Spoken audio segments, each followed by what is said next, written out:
আচ্ছা, মাংস এবং মাংসের মশলা ভেজে পুড়িয়ে কালো বানানোকে কি কালাভুনা বলে? একদমই না। আপনারা যারা পারফেক্ট অথেন্টিক কালাভুনা রেসিপিটি খুঁজছেন, তারা একদম ঠিক ভিডিওতে ক্লিক করেছেন। আসসালামু আলাইকুম everyone, welcome back to my channel. Kalabhuna বানাতে হলে সঠিক পরিমাপ সহ সঠিক মশলার ব্যবহার করতে হবে, সেই সাথে রান্নার কিছু টেকনিকও ফলো করতে হবে। এই রেসিপিতে যদি আপনি কাউকে কালাভুনা বানিয়ে খাওয়ান, সে তো আপনার রান্নার প্রশংসা করতে বাধ্য হবে। কথা না বাড়িয়ে চলুন রেসিপিটি দেখে নেই। বিসমিল্লাহ। কালাভুনা বানানোর জন্য এখানে আমি 1.5 কেজি গরুর মাংস নিয়েছি, আর মাংসের পিসগুলো একটু বড় করেই কেটে নিয়েছি। কালাভুনার মাংসের পিসগুলো একটু বড় করে কেটে নিলে মাংসগুলো অনেক বেশি সফট এবং জুসি হয়। মাংসের সঙ্গে আমি কিছু হাড় এবং চর্বিও নিয়েছি।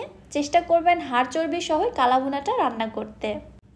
মাংসগুলোকে আমি একটি প্যানের মধ্যে নিয়ে নিচ্ছি। ফার্স্টে এখানে আমি দিয়ে দিচ্ছি 1 কাপ পেঁয়াজ কুচি। পেঁয়াজটাকে একটু মোটা মোটা করে কেটে নিয়েছি, এতে কোনো অসুবিধা নেই, পেঁয়াজটা গলে যাবে। দিয়ে দিচ্ছি 2 টেবিল চামচ আদা বাটা, 1.5 টেবিল চামচ রসুন বাটা, 1.5 চা চামচ জিরা গুঁড়া, 1.5 চা চামচ ধনিয়া গুঁড়া, 1.5 চা চামচ শুকনা মরিচের গুঁড়া। ঝালটা আপনারা আপনাদের টেস্ট অনুযায়ী দিবেন। 1/2 চা চামচ হলুদের গুঁড়া, 1 চা চামচ গরম মশলার গুঁড়া, 1 চা চামচ কালো গোলমরিচের গুঁড়া। এবারে দিচ্ছি কালাভুনার মূল ইনগ্রেডিয়েন্টস রাঁধুনি গুঁড়া 1/2 চা চামচ। রাঁধুনি ছাড়া কালাভুনা কিন্তু ভাবাই যায় না, আর এটার অথেন্টিক টেস্টটাও পাওয়া যাবে না। যে কোনো বড় গরম মশলার দোকানে আপনারা ইজিলি এটা কিনতে পাবেন।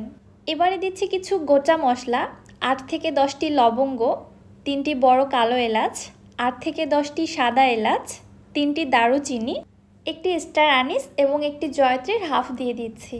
এগুলো চাইলে আপনারা গুঁড়ো করেও দিতে পারেন, যেহেতু খুবই অল্প মশলা গুঁড়ো করাটা অসম্ভব, আমি গোটাই ব্যবহার করেছি, এতে কোনো সমস্যা নেই, ফ্লেভার খুবই ভালো ছড়াবে। আর দিচ্ছি জয়ফল। একটি জয়ফলের 3 ভাগের 1 ভাগ আমি গ্রেট করে এখানে দিয়ে দিচ্ছি। এই জয়ফলটা মূলত মাংসটাকে সেদ্ধ করতে সাহায্য করবে। দিয়ে দিচ্ছি 3টি তেজপাতা ছোট ছোট টুকরো করে কেটে দিয়েছি। দিয়ে দিচ্ছি 1 চা চামচ লবণ। লবণটা আমি এখানে কেন কম ব্যবহার করছি একটু পরে জানিয়ে দিব। 1/2 কাপ দিয়ে দিচ্ছি পেঁয়াজ বেরেস্তা।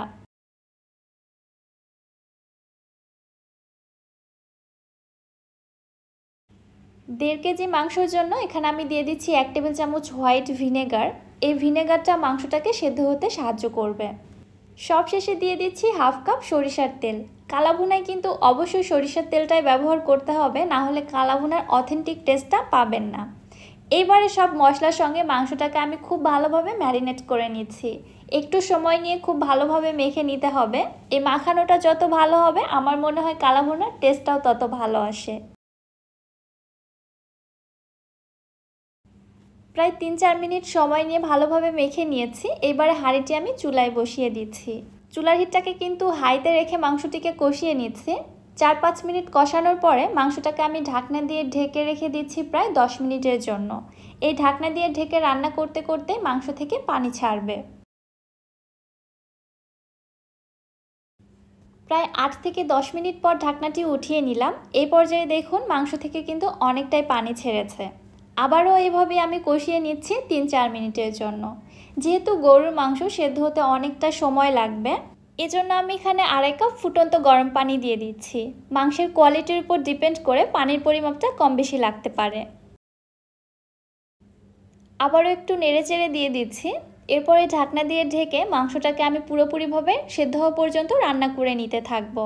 চুলার হিটটাকে রেখে দেব মিডিয়ামে। মাঝে মাঝে ঢাকনাটি উঠিয়ে একটু উল্টে পাল্টে দিতে হবে। মাংসের পানিটা টেনে প্যানের তলায় লেগে যেন পুড়ে না যায়, এই দিকটা লক্ষ্য রাখতে হবে। প্রায় 40 থেকে 45 মিনিট পরে মাংসটা ঠিক এখন এই অবস্থা। মাংসের পানিটাও কিন্তু টেনে এসেছে এবং মাংসটার কালারও চেঞ্জ হতে শুরু করেছে। যেহেতু কালাভুনা রান্না করাটা অনেক লং প্রসেস, আমরা খুব অল্প সময়ে রান্নাটা করব, তাই কালার আনার জন্য এখানে আমি দিয়ে দিচ্ছি 1.5 টেবিল চামচ সয়া সস। সয়া সসেও কিন্তু পর্যাপ্ত পরিমাণে লবণ থাকে, এই জন্য আমি ফার্স্টে লবণটা কম ব্যবহার করেছিলাম। আমার হাতের কাছে ডার্ক সয়া সসটা ছিল না, এজন্য আমি এখানে লাইট সয়া সসটাই ব্যবহার করেছি। যদিও বা ডার্ক সয়া সসটা ব্যবহার করলে কালারটা আরও বেশি ভালো আসবে এবং দ্রুত আসবে, তবে আপনাদের দেখানোর জন্য আমি এখানে লাইট সয়া সসটাই ব্যবহার করেছি। এইভাবেই রান্না করতে করতে দেখতে পাচ্ছেন কালারটা কিন্তু চেঞ্জ হচ্ছে। আমার হাঁড়িটি ব্ল্যাক কালার হওয়ার কারণে কালাভুনার কালারটা কিন্তু খুব একটা বেশি ফুটে উঠছে না, তবে এর মধ্যে যথেষ্ট কালার চলে এসেছে। আর বেশি রান্না করা যাবে না, এখন বেশি রান্না করলে কিন্তু মশলাগুলো পুড়ে যাবে। মাংসের হাঁড়িটি আমি চুলা থেকে নামিয়ে রেখে দিচ্ছি। এবার আমি বাগারটি রেডি করে নিব। চুলায় আরেকটি হাঁড়ির মধ্যে দিয়ে দিচ্ছি 1/4 কাপ সরিষার তেল, 1 টেবিল চামচ দিচ্ছি রসুন কুচি এবং 5 থেকে 6টি শুকনো মরিচ। তেলের সঙ্গে এগুলোকে হালকা একটু সতে করে নিয়ে দিয়ে দিচ্ছি 2টি পেঁয়াজ। পেঁয়াজ দুটোকে আমি কলি করে কেটে নিয়েছি। আবারও প্রায় 30 সেকেন্ডের মতো পেঁয়াজের কলিগুলোকে একটু সতে করে নিচ্ছি। এবার এর মধ্যে দিয়ে দিচ্ছি রান্না করা কালাভুনা। মাংসটা ঢেলে দিয়ে সঙ্গে সঙ্গে একটি ঢাকনা দিয়ে ঢেকে দিচ্ছি, তাহলে বাগারের ফ্লেভারটা মাংসের মধ্যে খুব ভালো ছড়াবে। প্রায় 3-4 মিনিট পরে ঢাকনাটি উঠিয়ে এবার আমি নেড়ে চেড়ে নিচ্ছি। এই পর্যায়ে মাংসটাকে বেশি নাড়াচাড়া করে ভেজে ফেললে বাগারের ফ্লেভারটা নষ্ট হয়ে যাবে। জাস্ট 2 মিনিটের মতো একটু নেড়ে চেড়ে ভেজে নিচ্ছি। এরপরে কালাভুনাটা চুলা থেকে নামিয়ে আমি সার্ভ করে নিচ্ছি। দেখতেই পাচ্ছেন মাশাআল্লাহ কত বেশি লোভনীয় হয়েছে কালাভুনাটা। চুলা থেকে নামানোর পর কুকিং প্রসেস বন্ধ হলে কিন্তু কালাভুনার কালারটা আরও বেশি ফুটে ওঠে। মাংস ভেজে করকরে করে ফেলানোকেই যে কালাভুনা বলে, আসুন আপনার এই ধারণাটা ভেঙে দেই। দেখতে পাচ্ছেন মাংসগুলো কত বেশি নরম, সফট এবং জুসি হয়েছে। মুখে দিলে মনে হচ্ছে অমৃত। এই রেসিপিটি দেখার পর আপনাদের আর কোনো দ্বিতীয় রেসিপি খুঁজতে হবে না কালাভুনা বানানোর জন্য। নিঃসন্দেহে এই রেসিপিটি আপনারা বানিয়ে দেখুন, সবার প্রশংসা পাবেন। ভিডিও কেমন লেগেছে অবশ্যই আমাকে কমেন্ট করে জানাবেন। আজকের মতো তাহলে এখানেই বিদায় নিচ্ছি। সবাই ভালো থাকবেন, সুস্থ থাকবেন। আল্লাহ হাফেজ।